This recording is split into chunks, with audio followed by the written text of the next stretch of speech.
दोस्तों, कलाम arts classes के YouTube channel पे आप सभी का स्वागत है। तो आज से हम लोग क्लास 6 का एनसीईआरटी बुक का सीरीज़ शुरू करने जा रहे हैं। तो पहले हम लोग जो 6 क्लास की एनसीईआरटी ज्योग्राफी है, भूगोल है, पहले हम लोग भूगोल किताब को कंप्लीट करेंगे। फिर इसके बाद हिस्ट्री, अलग अलग सब्जेक्ट को धीरे धीरे कंप्लीट करते जाएंगे। तो मैं ज्योग्राफी का क्लास 6 का जो ज्योग्राफी का जो फर्स्ट चैप्टर है, सौर मंडल में पृथ्वी, तो आज हम लोग इसको पढ़ेंगे, सोलर सिस्टम को, सौर मंडल में पृथ्वी। और ये चैप्टर इतना इंटरेस्टिंग होने वाला है, आप इसको अंत तक देखिएगा, काफ़ी कुछ जानने को मिलेगा। चलिए, तो इसी के साथ हम इस चैप्टर को शुरू करें। आप आइए एक एक करके देखिए क्या कह रहा है। सूर्यास्त के बाद आकाश को देखने में कितना अच्छा लगता है। आसमान में पहले एक या दो चमकते बिंदु ही दिखते हैं, लेकिन बाद में इनकी संख्या बढ़ती जाती है। आप उसकी गणना नहीं कर सकते हैं। संपूर्ण आकाश छोटी छोटी चमकदार वस्तुओं से भर जाता है, जिनमें से कुछ चमकीले होते हैं एवं कुछ धुंधले होते हैं। ऐसा प्रतीत होता है मानो आकाश में हीरे जरे हो। इनमें से कुछ टिमटिमाते प्रतीत होते हैं, लेकिन अगर आप उनको ध्यान से देखेंगे तो आप पाएंगे कि इनमें से कुछ चीज़ जो टिमटिमाता है वे अन्य अलग होते हैं। इनमें से कुछ की टिमटिमाहट अन्य से क्या होती है, अलग होती है। ये बिना किसी टिमटिमाहट के चंद्रमा के समान चमकते हैं, यानी कि बिना किसी टिमटिमाहट के चंद्रमा के समान क्या होते हैं, चमकते हैं। अब देखिए कि चंद्रमा के समान जो चमकते हैं, इन चमकीली वस्तुओं के साथ आप लगभग प्रतिदिन चंद्रमा को भी देखते हैं। किसको देखते हैं? चंद्रमा। और आपको ये पता है कि हमारी पृथ्वी का एकमात्र उपग्रह क्या है? चंद्रमा है। आप इस चीज़ को ध्यान दीजिएगा कि पृथ्वी का एकमात्र उपग्रह क्या है? चंद्रमा है। और आप जानते हैं कि चंद्रमा के पास अपना कोई प्रकाश नहीं है। चंद्रमा किससे के प्रकाश से प्रकाशित होता है? पृथ्वी के प्रकाश, मतलब ये सूर्य के प्रकाश से चंद्रमा प्रकाशित होता है। क्योंकि चंद्रमा उपग्रह है और उपग्रह और ग्रह के पास अपना कोई प्रकाश नहीं होता है। तो चंद्रमा को भी देख सकते हैं। चंद्रमा पृथ्वी का एकमात्र उपग्रह है और यह अलग अलग समय में अलग अलग आकार के दिखाई देता है। मतलब चंद्रमा की स्थिति अलग अलग समय में अलग अलग होती है। जैसे आप पूर्ण चंद्रमा लगभग 1 महीने में एक बार देख सकते हैं। आप जानते हैं जिस दिन आसमान में चंद्रमा पूरा दिखाई देता है उसको पूर्णिमा कहते हैं। क्या बोलते हैं उसको? पूर्णिमा। और यहाँ पर कहा जा रहा है कि 1 महीने में एक बार आप पूरा चंद्रमा को देख सकते हैं। पूर्ण चंद्रमा वाली रात पूर्णिमा होती है। क्या होती है? पूर्णिमा। तो देखिए, जिस दिन चंद्रमा पूरा अपने आकार में दिखाई देगा वो क्या कहलाएगा? पूर्ण चंद्रमा वाली रात पूर्णिमा। 15 दिन के बाद आप इसे नहीं देख सकते हैं।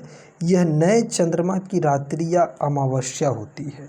अमावस्या उसको बोलते हैं जिस दिन चंद्रमा आपको आसमान में बिल्कुल दिखाई नहीं देता। इसीलिए अमावस्या में देखिएगा तो पूरा एकदम अंधेरा होता है, पूरा एकदम अंधकार होता है, पूरा अंधेरा होता है। ऐसी रात में अगर आसमान साफ है तो आप आसमान का अवलोकन अच्छी तरह से कर सकते हैं। तो मैंने आपको क्या बताया? चंद्रमा पृथ्वी का एकमात्र उपग्रह है। चंद्रमा के पास अपना कोई प्रकाश नहीं है। किसके प्रकाश से प्रकाशित होता है? सूर्य के प्रकाश से प्रकाशित होता है। और लगभग चंद्रमा क्या करता है, जिस दिन चंद्रमा पूर्ण रूप में दिखाई देता है उसको पूर्णिमा वाली रात कहते हैं, है ना। और हर 1 महीना पर आप देखिएगा पूर्णिमा। और जिस दिन चंद्रमा आसमान में बिल्कुल नहीं दिखाई देता है, पूरा अंधेरा होता है, उसको क्या बोलते हैं? अमावस्या कहते हैं। चलिए अब आगे देखिए, यहाँ पर कहा जा रहा है कि क्या आपको इस बात पर आश्चर्य नहीं होता कि हम दिन के समय चंद्रमा एवं इन छोटी चमकीली वस्तुओं को नहीं देख पाते हैं? देखिए, चंद्रमा दिन के समय भी दिखाई देता है, तारा दिन के समय में भी दिखाई देता है, लेकिन ये दिन के समय क्यों नहीं दिखाई देता है? क्योंकि दिन के समय जो सूर्य की जो लाइट होती है, प्रकाश, वह इतनी ज़्यादा होती है कि चंद्रमा के प्रकाश पृथ्वी पर नहीं पहुंच पाता है। सूर्य का प्रकाश उसके प्रकाश को ढक लेता है। ऐसा इसीलिए है क्योंकि सूर्य के अत्यधिक तेज प्रकाश के कारण रात के समय चमकने वाली वस्तुओं को हम दिन में नहीं देख पाते हैं। क्योंकि दिन में सूर्य की प्रकाश इतनी ज़्यादा होती है कि चंद्रमा या तारा हमको दिन में दिखाई नहीं देता है। देखिए यहाँ पर एक है कि खगोलीय पिंड, सूर्य, चंद्रमा तथा सभी वस्तुएं जो रात के समय आसमान में चमकती है उन्हें हम क्या कहेंगे? खगोलीय पिंड कहेंगे। मतलब सूर्य, चंद्रमा तथा वे सभी वस्तुएं जो रात के समय आसमान में चमकती है उसे हम खगोलीय पिंड कहते हैं। कुछ खगोलीय पिंड आकार में बड़े तथा गर्म होते हैं। देखिए कुछ खगोलीय पिंड जो होता है, जो बड़ा होता है, गर्म होता है, ये गैसों से बने होते हैं। किससे बने होते हैं? गैसों से। जैसे आप तारा को देखिए या ग्रह को या चंद्रमा को ही देखिए, सब गैसों का बना है, ये गैसों के बने होते हैं। इनके पास अपनी ऊष्मा तथा प्रकाश होता है जिसे वे बड़ी मात्रा में उत्सर्जित करते हैं। इन खगोलीय पिंड को तारा कहते हैं। क्या कहते हैं? तारा। और सूर्य भी क्या है? एक तारा है। तो देखिए यहाँ पर तारा का परिभाषा मिला, एग्जाम में पूछेगा आपसे कि तारा क्या है। तो तारा उसको बोलते हैं जिसके पास अपना हीट और लाइट हो, यानी कि जिसके पास अपना ऊष्मा हो और अपना प्रकाश हो, जो गैसों के बने हों, जो अनेक गैसों से बने हों और जिनके पास अपनी ऊष्मा हो और अपना प्रकाश हो, उन्हें हम क्या कहेंगे? तारा कहेंगे। जैसे हमारा सूर्य क्या है? एक तारा है। आप जानते हैं कि सूर्य के पास अपना लाइट है, बिल्कुल, सूर्य के पास अपना ऊष्मा है, सूर्य के पास अपना प्रकाश है ना। और पृथ्वी पर ऊर्जा का तो सबसे बड़ा स्रोत सूर्य है, तो हमारा सूर्य भी क्या है? एक तारा है। आप लोगों ने पढ़ा होगा कि हमारा सूर्य जो है, जो हमारा सूर्य एक तारा है। अब जैसे देखिए सूर्य तो बिल्कुल तारा है, सूर्य का प्रकाश पृथ्वी पर कितना मतलब सेकंड में पहुंचता है, कितना मिनट में? तो 8 मिनट और 16 सेकंड। आपने पढ़ा होगा कि सूर्य का प्रकाश पृथ्वी पर पहुंचने में 8 मिनट और 16 सेकंड का समय लगता है, सूर्य के प्रकाश को पृथ्वी पर पहुंचने में। वैसे माना जाता है कि सूर्य 15 करोड़ किलोमीटर दूर है पृथ्वी से। और आपको ये चीज़ पता है कि सूर्य के पास, सूर्य में सबसे ज़्यादा आप ये देखिए कि हमारे सूर्य में 71% जो है हिस्सा हाइड्रोजन गैस है। कौन सा है? Hydrogen gas. तो सूर्य में सबसे अधिक कौन सी गैस पाई जाती है? Hydrogen gas. सूर्य में कितना प्रतिशत हाइड्रोजन गैस है? 71%। तो आप देखिए सूर्य में 71% जो हमारे सूर्य में 71% सूर्य में कौन सी गैस है? Hydrogen gas. फिर आप ये देखिएगा कि सूर्य में हाइड्रोजन 71%, हीलियम पाया जाता है 26.5% हीलियम भी है सूर्य में। इसके अलावा देखिएगा 2.5% सूर्य में क्या है? लिथियम और यूरेनियम भी है। और सूर्य हमारा किसके सिद्धांत पर कार्य करता है? तो आप जानते हैं कि सूर्य जो है वो नाभिकीय संलयन के सिद्धांत पर कार्य करता है। हमारा सूर्य किसके सिद्धांत पर कार्य कर रहा है? नाभिकीय संलयन। नाभिकीय संलयन क्यों? क्योंकि आप जानते हैं कि सूर्य में जो नाभिकीय संलयन में जो हाइड्रोजन है, हाइड्रोजन वह हीलियम में रूपांतरित होता है। और सूर्य किसके सिद्धांत पर कार्य करता है? नाभिकीय संलयन के सिद्धांत पर हमारा सूर्य क्या करता है? कार्य करता है। तो हमारा सूर्य भी क्या है? एक तारा ही है, क्योंकि उसके पास अपना ऊष्मा है, अपना प्रकाश है ना। चलिए अब आगे आइए नेक्स्ट। दोस्तों अगर इंटरेस्ट आ रहा हो तो आप बताते रहिएगा। देखिए अब आगे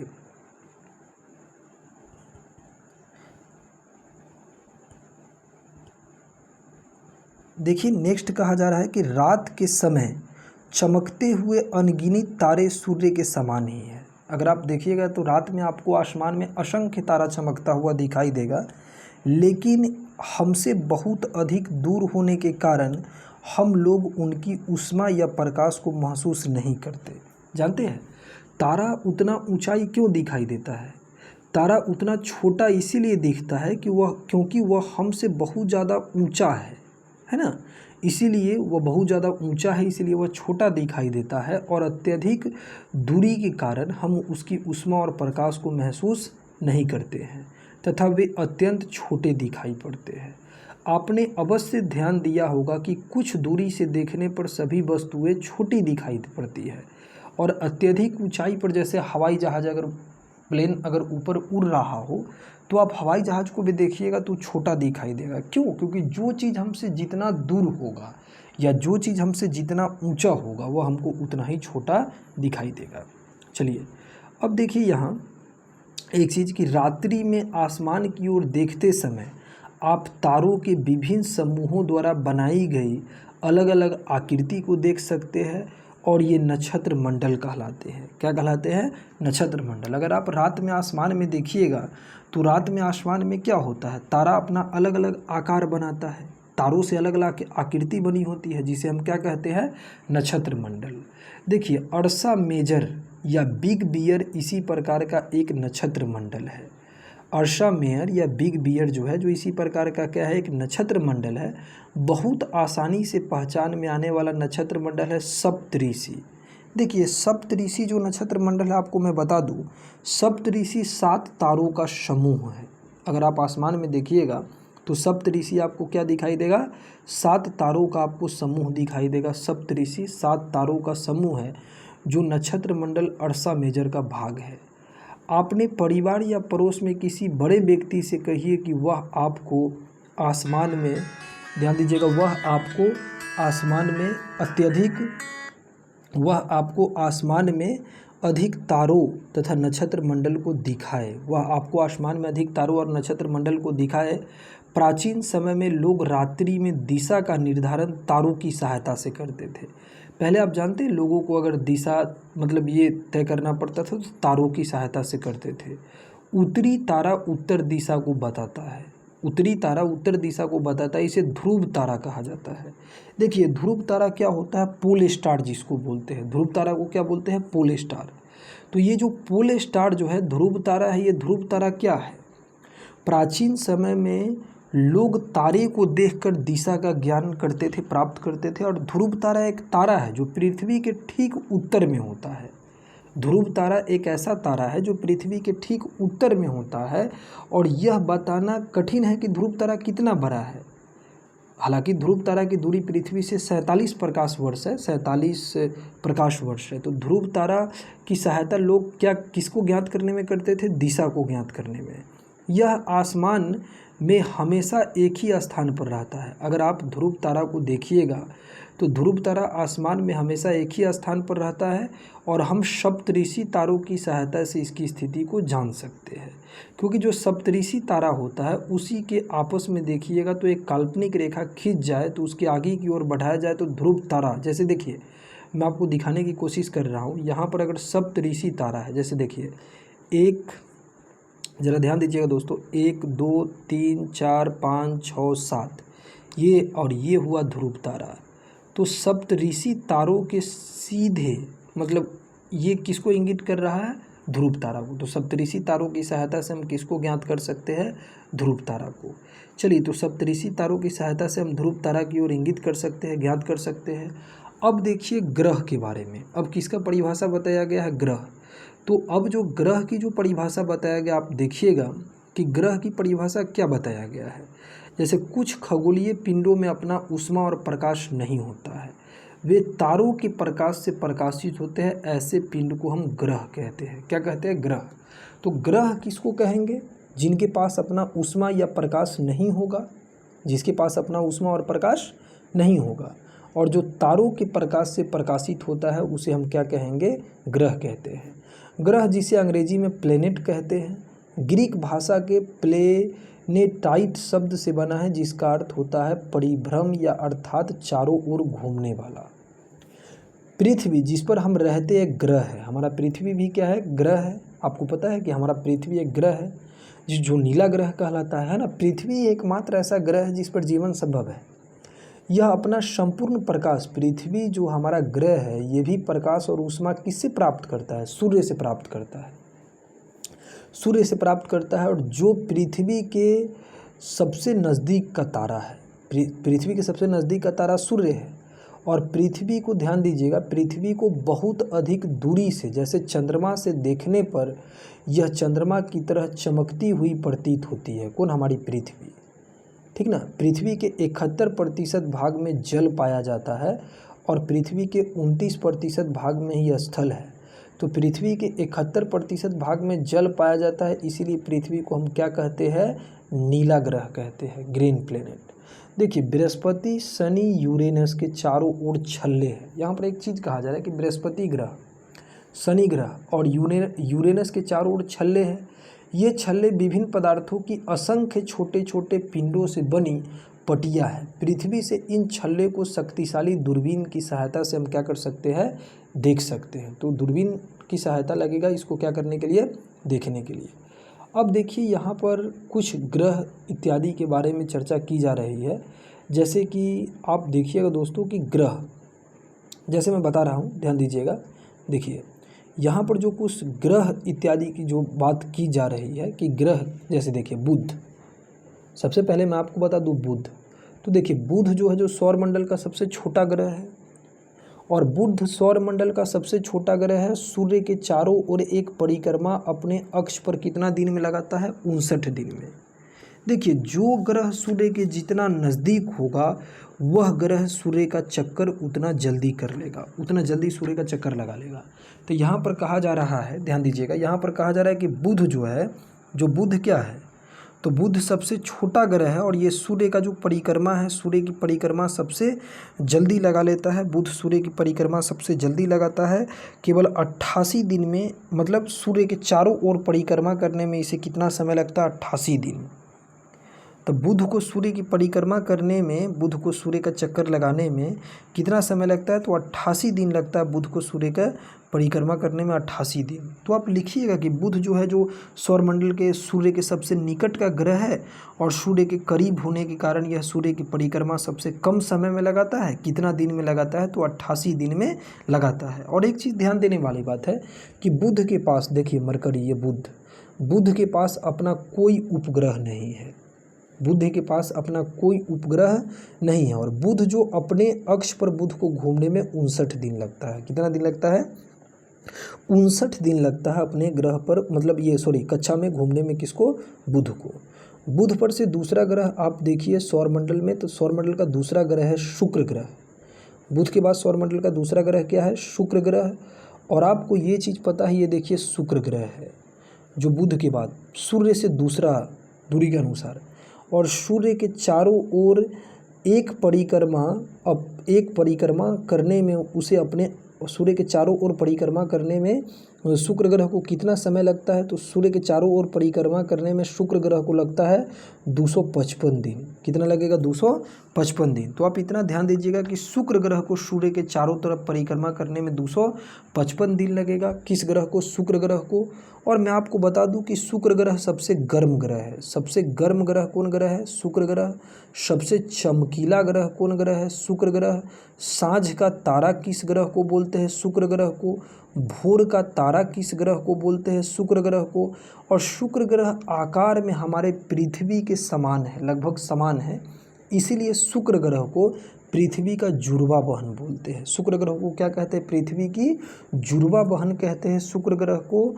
और शुक्र ग्रह के पास अपना, देखिएगा तो शुक्र ग्रह के पास भी अपना कोई उपग्रह नहीं है। क्या है? कोई उपग्रह नहीं है। और शुक्र ग्रह पूर्व से पश्चिम की ओर घूमता है, ये विपरीत दिशा में ये करती है। अब आप देखिए शुक्र ग्रह के बारे में आप लोग जान गए। शुक्र पर से आइए तीसरा ग्रह है हमारा पृथ्वी। देखिए शुक्र पर से तीसरा ग्रह हमारा क्या है? पृथ्वी। तो मैं आपको बता दूं कि पृथ्वी सूर्य से निकट के अनुसार तीसरा नंबर पे आता है। आकार में पृथ्वी 5वां सबसे बड़ा ग्रह है और सूर्य से दूरी के अनुसार कैमा है? तीसरा है सूर्य से। और सौरमंडल का एकमात्र ग्रह है जिस पर जीवन संभव है, जिसे नीला ग्रह कहते हैं, जल की उपस्थिति के कारण, अधिक उपस्थिति। ये अपने अक्ष पर 23.5 डिग्री झुका है और इसका एकमात्र उपग्रह क्या है? चंद्रमा। इसका एकमात्र उपग्रह क्या है? चंद्रमा है। और सूर्य से चारों ओर परिक्रमा करने में ये पृथ्वी को 365 दिन 6 घंटे का समय लगता है, ठीक ना। ये अपने अक्ष पर एक दिन में 24 घंटा में चक्कर लगाती है और चंद्रमा इसका एकमात्र उपग्रह है। चौथा देखिएगा ग्रह जो है हमारा, वो पृथ्वी के बाद मंगल। ध्यान दीजिएगा, चौथा क्या है? मंगल है। चौथा पृथ्वी के बाद हमारा जो है मंगल। और आपको ये चीज़ पता है कि मंगल जो ग्रह है, ध्यान देना, इसे लाल ग्रह कहते हैं। मंगल को क्या कहते हैं? लाल ग्रह। क्यों? क्योंकि आयरन ऑक्साइड के कारण इस ग्रह पर लौह ऑक्साइड, इस ग्रह पर ध्यान दीजिएगा, मंगल ग्रह पे लौह ऑक्साइड पाया। देखिए मंगल ग्रह को लाल ग्रह कहा जाता है। क्यों? क्योंकि मंगल ग्रह को लाल ग्रह बोलते हैं क्योंकि यहाँ पर आयरन ऑक्साइड की मात्रा पाई जाती है, ठीक। अब इस पर लौह ऑक्साइड पाया जाता है, इसलिए देखिएगा मंगल ग्रह को लाल ग्रह कहते हैं। और मंगल के 2 उपग्रह का नाम एग्जाम में पूछा जाता है। एक होता है फोबोस है, और एक है डेमोस। फोबोस और डेमोस ये दोनों किसका उपग्रह है? मंगल का। तो देखिए मंगल ग्रह के बारे में जानिए कि मंगल ग्रह को लाल ग्रह कहते हैं क्योंकि आयरन ऑक्साइड की मात्रा पाई जाती है। और फोबोस और डिमोस किसका उपग्रह है? तो मंगल का। देखिए सूर्य के चारों ओर एक परिक्रमा ये 687 दिन में लगाएगा। कौन ग्रह? मंगल ग्रह, ठीक ना। और मंगल ग्रह के दो उपग्रह बहुत फेमस है, दो उपग्रह है, एक फोबोस और एक डीमोस। और एक चीज़ मैं आपको बता दूं कंपटीशन के एग्ज़ाम के पर्पज़ से कि देखिए, वैसे तो माउंट एवरेस्ट सबसे ऊंचा पर्वत है, लेकिन माउंट एवरेस्ट से भी 3 गुना ऊंचा पर्वत है मंगल ग्रह पे, जिस पर्वत का नाम है निक्स ओलंपिया। क्या नाम है उसका? निक्स ओलंपिया। तो आपसे पूछेगा कि निक्स ओलंपिया जो माउंट एवरेस्ट से भी 3 गुना ऊंचा पर्वत है, निक्स ओलंपिया जो माउंट एवरेस्ट से भी 3 गुना ऊंचा पर्वत है, वह किस ग्रह पे पाया जाता है? तो मंगल ग्रह पे। और एक चीज़ जानते हैं, मंगल ग्रह पे ओलिपस मेसी, ध्यान दीजिएगा मेरी बात को, मंगल ग्रह पे एक ज्वालामुखी भी पाई जाती है जिसका नाम है ओलिपस मेसी। क्या नाम है उसका? Olympus Messi. तो ओलिपस मेसी ज्वालामुखी भी आपको कहाँ पाई जाती है? मंगल ग्रह पे ओलिपस मेसी। तो निक्स ओलंपिया जो माउंट एवरेस्ट से 3 गुना ऊंचा पर्वत है, मंगल ग्रह पे पाया जाता है। ओलिपस मेसी ये भी आपको कहाँ पाया जाता है? मंगल ग्रह पे, ज्वालामुखी है। अब मंगल ग्रह के बाद नेक्स्ट पे चलेंगे हम लोग, ज़रा ध्यान देना, बृहस्पति। किस ग्रह पे अब हम लोग बात करेंगे? बृहस्पति।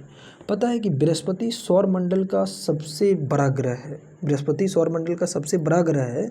और बृहस्पति ग्रह जो सौरमंडल का सबसे बड़ा ग्रह है और सूर्य के चारों ओर एक परिक्रमा 11 साल 11 महीना लगभग 12 साल में करता है। बृहस्पति ग्रह को सूर्य के चारों परिक्रमा करने में लगभग 12 साल लगते हैं, ठीक ना, इतना ध्यान देना। और अपने अक्ष पर घूर्णन करने में 9 घंटा 56 मिनट लगता है ना, बृहस्पति ग्रह को। और इस चीज़ को ध्यान देना कि बृहस्पति का भी 79 यानी कि 79 उपग्रह है, बृहस्पति का 79 उपग्रह है, जिनमें सबसे गैनामीड जो है, जो सबसे बड़ा उपग्रह है। बृहस्पति का एक उपग्रह है, मैं आपको बता दूं, जिसका नाम है गैनीमीड। क्या नाम है? गैनीमीड। तो गैनीमीड बृहस्पति का सबसे बड़ा उपग्रह कौन है? गैनीमीड। तो गैनीमीड बृहस्पति का सबसे बड़ा उपग्रह है। बृहस्पति पर से आ जाइए, अगला है बृहस्पति पर से शनि। देखिए शनि जो है, मैं आपको एक चीज़ बता दूं, शनि सूर्य के चारों ओर एक परिक्रमा, सूर्य के चारों एक परिक्रमा करने में इसको 29 साल और 5 महीना लगता है। 29 साल 5 महीना। ये अपने अक्ष पर घूर्णन 10 घंटा 40 मिनट और में करता है। चंद्रमा की संख्या इसको देखिएगा तो इसके पास 53 आपके बुक में दिया है, लेकिन मैं आपको बता दूं वर्तमान में शनि के पास 82 उपग्रह है। वर्तमान में शनि के पास कितना उपग्रह है? 82 उपग्रह है, जिनमें सबसे बड़ा उपग्रह है इसका टाइटन। आप नाम सुने होंगे टाइटन। टाइटन शनि का सबसे बड़ा उपग्रह है। और शनि ग्रह ऐसा है जिसके चारों ओर वलय पाया जाता है। वलय यानी कि छल्ला। शनि ग्रह के चारों ओर क्या पाए जाते हैं? वलय पाए जाते हैं, छल्ले पाए जाते हैं। और जिन वलय की संख्या कितनी है? 7 है। तो इतना आप ध्यान दीजिएगा कि शनि ग्रह जो है, जो शनि ग्रह मतलब ये सौरमंडल का दूसरा सबसे बड़ा ग्रह है। शनि ग्रह के पास 82 उपग्रह है। शनि ग्रह के पास कुल कितने उपग्रह है? 82 उपग्रह है। और शनि ग्रह का चारों तरफ छल्ले पाए जाते हैं, और इन वलय जिसको बोलते हैं, इन वलय की संख्या कितनी है? 7 है। और शनि ग्रह को आपको 29 साल लगता है 5 महीना इसको सूर्य की परिक्रमा करने में। शनि पर से देखिए नेक्स्ट जो ग्रह है शनि पर से मैं आपको बता दूं, वो है यूरेनस। कौन सा ग्रह है शनि पर से? आप देखिएगा यूरेनस, जिसको हम अरुण बोलते हैं। क्या बोलते हैं? अरुण। सूर्य के चारों ओर एक परिक्रमा करने में 84 साल लगाता है ये, 84 साल। किसको? यूरेनस को। तो अरुण गैस जानते हैं? अरुण गैस पे मीथेन की मात्रा बहुत ज़्यादा पाई जाती है। अरुण गैस पे मीथेन की मात्रा, इसके कारण, मीथेन के कारण इस ग्रह का रंग जो होता है जो हरा होता है। तो इसलिए अरुण ग्रह को हरे रंग का ग्रह कहते हैं, यानी कि हरा रंग का दिखाई देता है अरुण ग्रह, ठीक। तो अरुण ग्रह को हरा रंग का ग्रह बोलते हैं। क्यों? क्योंकि इस पर मीथेन गैस की मात्रा जो होती है अरुण ग्रह के, वह ज़्यादा दिखाई देता है। और अरुण ग्रह के पास चारों तरफ छल्ले पाए जाते हैं, अरुण ग्रह पे भी। और अरुण ग्रह सूर्य के देखिएगा तो सूर्य के, अरुण ग्रह अपनी धुरी पर सूर्य की ओर अत्यधिक झुका है। अरुण ग्रह अपनी धुरी पर सूर्य की ओर अत्यधिक झुका है, इसीलिए इसको लेटा हुआ प्रतीत होता है, लेटा हुआ ग्रह बोलते हैं। तो अरुण ग्रह को ध्यान देना मेरी बात को, कि अरुण ग्रह को मतलब हरा ग्रह भी कहते हैं, हरा रंग का दिखाई देता है। और अरुण ग्रह को लेटा हुआ ग्रह भी बोलते हैं। क्या बोलते हैं इसको? लेटा हुआ। टाइटेनिया अरुण का सबसे बड़ा उपग्रह है। चलो अब ले लो नेपच्यून। नेपच्यून जिसको वरुण बोलते हैं। तो वरुण ग्रह जानते हैं इसको, वरुण ग्रह को सूर्य के चारों तरफ घूमने में 164 साल लगता है। सुन सकते हो 164 साल। और वरुण ग्रह में मैं बता दूं कि इसके पास 14 उपग्रह है और ये हल्का पीला रंग का ग्रह होता है। वरुण ग्रह जो होता है, वरुण ग्रह का रंग कैसा है? हल्का पीला रंग का ग्रह जो होता है वरुण ग्रह। तो वरुण ग्रह हल्का पीला रंग का ग्रह होता है दोस्तों। कौन सा ग्रह? वरुण ग्रह। चलिए अब आप इस चीज़ को जान जाइए कि आसमान में, ध्यान देना मेरी बात को, देखो आसमान में सुनो, आसमान में दिखने वाला चंद्रमा एक उपग्रह है। आसमान में दिखने वाला चंद्रमा भी क्या है दोस्तों? एक उपग्रह है। यह हमारी पृथ्वी का सहचर है। इसके चारों ओर चक्कर लगाता है। ध्यान देना, ग्रह सूर्य के चारों तरफ चक्कर लगाएगा, लेकिन जो उपग्रह होगा तो उपग्रह ग्रह के चारों तरफ चक्कर लगाएगा। तो पृथ्वी का एकमात्र उपग्रह चंद्रमा है, तो चंद्रमा किसके चारों तरफ घूमेगा? पृथ्वी के चारों तरफ। हमारी पृथ्वी के समान 7 अन्य ग्रह है, मतलब सौरमंडल में 7 और ग्रह है जो सूर्य से प्रकाश और ऊष्मा प्राप्त करते हैं, है ना। उनमें से कुछ के पास अपना चंद्रमा, यानी कि कुछ के पास अपना सैटेलाइट है, कुछ के पास अपना उपग्रह है। देखिए, क्या आप जानते हैं पौराणिक रोमन कहानियों में सौल सूर्य देवता को कहा जाता था। सौर शब्द का अर्थ होता है सूर्य से संबंधित, इसलिए सूर्य के परिवार को सौरमंडल कहा जाता है। सौर शब्द का उपयोग करते हुए और मतलब कुछ वर्ड आपको लिखने के लिए यहाँ बोला जा रहा है। देखिए सौरमंडल, अब आ जाइए सौरमंडल। तो सूर्य, सौरमंडल में क्या क्या पाया जाता है? सूर्य, 8 गो ग्रह, इसके अलावा उपग्रह तथा कुछ अन्य खगोलीय पिंड जैसे क्षुद्र ग्रह, उल्का पिंड, ये सब मिल करके किसका निर्माण करता है? सौरमंडल का। तो सूर्य हुआ, 8 ग्रह हुआ, उपग्रह हुआ, कुछ खगोलीय पिंड हुआ, क्षुद्र ग्रह हुआ, उल्का पिंड हुआ, ये सब मिल करके किसका निर्माण करेगा? सौरमंडल का। उसे हम सौर परिवार का नाम देते हैं, जिसका मुखिया सूर्य है। सौरमंडल का मुखिया क्या है? सूर्य, यानी कि सूरज, मतलब सौरमंडल में आप बीचों बीच में केंद्र में सूर्य है, उसका मुखिया सूर्य है। देखिए सूर्य सौरमंडल के केंद्र में स्थित है, मतलब बीच में स्थित है। यह सबसे बड़ा एवं अत्यधिक गर्म गैसों से बना है। सूर्य एक तारा है, मैं आपको बताया था, क्योंकि ये गैसों से बना है ना। और इसका खिंचाव बल इससे सौरमंडल को बांधे रखता है। आपको पता है सूर्य जो है, ध्यान दीजिएगा मेरी बात को, सूर्य सौरमंडल के बीच में और सब ग्रह इसके चारों तरफ चक्कर लगाता है। और सूर्य ही अपने गुरुत्वाकर्षण, सूर्य के गुरुत्वाकर्षण बल के कारण ही सभी ग्रह क्या है? आपस में बंधे हुए हैं, मतलब अपने अपने कक्षा में स्थिर है। सौरमंडल को बांधे रखता है। सूर्य सौरमंडल के लिए प्रकाश एवं ऊष्मा का एकमात्र स्रोत है। आपको पता है कि ग्रह के पास अपना कोई प्रकाश नहीं है। तो सौरमंडल में जो पूरा ग्रह है या उपग्रह है वो किसके प्रकाश से प्रकाशित होता है? सूर्य के प्रकाश से। लेकिन हम इसकी अत्यधिक तेज ऊष्मा को महसूस नहीं कर सकते, क्योंकि सबसे नज़दीक का तारा होने के बावजूद यह हमसे बहुत दूर है। मैं आपको बताया भी था कि सूर्य पृथ्वी से लगभग 15 करोड़ किलोमीटर दूर है। सूर्य पृथ्वी से लगभग कितना किलोमीटर दूर है? तो सूर्य पृथ्वी से लगभग 15 करोड़ किलोमीटर दूर है। कौन? सूर्य। तो सूर्य पृथ्वी से लगभग 15 करोड़ किलोमीटर दूर है। अगर आपसे पूछेगा कि सूर्य पृथ्वी से कितना दूर है, तो सूर्य पृथ्वी से लगभग 15 करोड़ किलोमीटर दूर है, जिसका प्रकाश पृथ्वी पर 8 मिनट 16.6 सेकेंड में पहुंचता है। चलिए अब देखिए ग्रह के बारे में। देखिए ग्रह क्या है, अब तो एक एक करके मैंने बता ही दिया कि हमारे सौरमंडल में 8 ग्रह है। सूर्य से दूरी के अनुसार सबसे सूर्य के नज़दीक ग्रह है बुध, बुध के बाद शुक्र, पृथ्वी, मंगल, बृहस्पति, शनि, अरुण, वरुण, यूरेनस, नेपच्यून। देखिए सौरमंडल के सभी, ध्यान देना मेरी बात को, सौरमंडल के सभी 8 ग्रह एक निश्चित पथ पर सूर्य का चक्कर लगाते हैं। जितने भी ग्रह होंगे सब सूर्य का चक्कर लगाता है। जैसे सूरज बीच में है और हर ग्रह अपनी अपनी कक्षा में क्या कर रहा है? घूम रहा है। ये ग्रह अपनी ही कक्षा में घूमेगा, ये ग्रह अपने ही कक्षा में घूमेगा। ये कक्षा कहलाते हैं। जिस पर ग्रह घूमते हैं दीर्घ वृत्ताकार पथ पर, उसको क्या कहते हैं?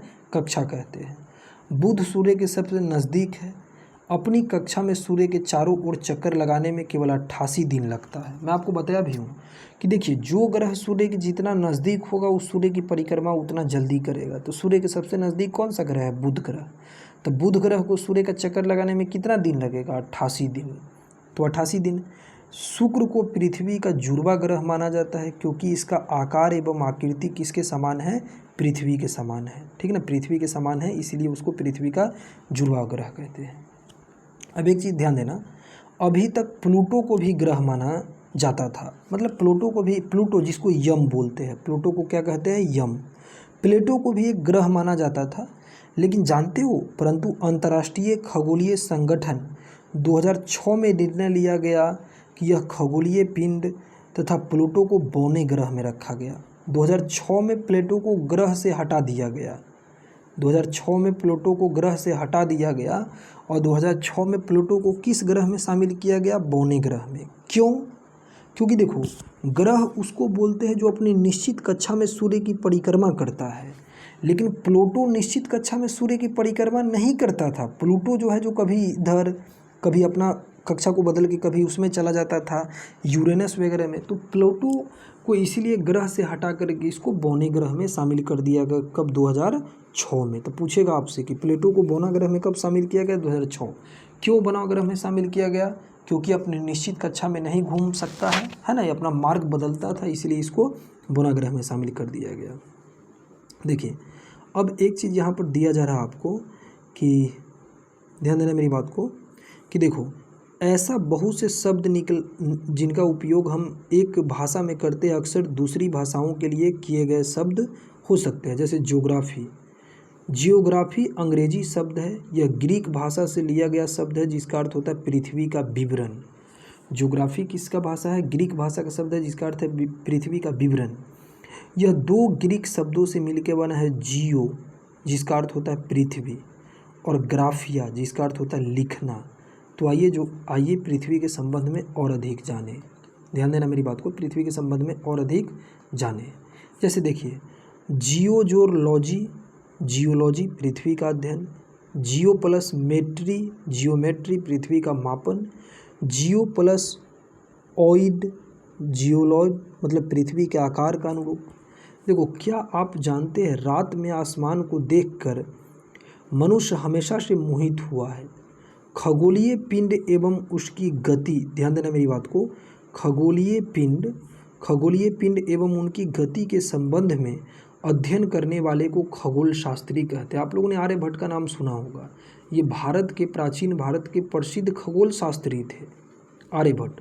उन्होंने कहा था कि सभी ग्रह एवं चंद्रमा सूर्य प्रकाश के कारण चमकते हैं। आर्यभट्ट ने कहा था कि जितना भी ग्रह और चंद्रमा जो है सब सूर्य के प्रकाश के कारण चमकता है, और आज विश्व के सभी भागों में इस ब्रह्मांड के रहस्य को खोजने में लगे हैं। तो आर्यभट्ट ने तो सही ही कहा था ना कि जितना भी ग्रह है या चंद्रमा है सब सूर्य के प्रकाश से ही क्या होता है, चमकता है।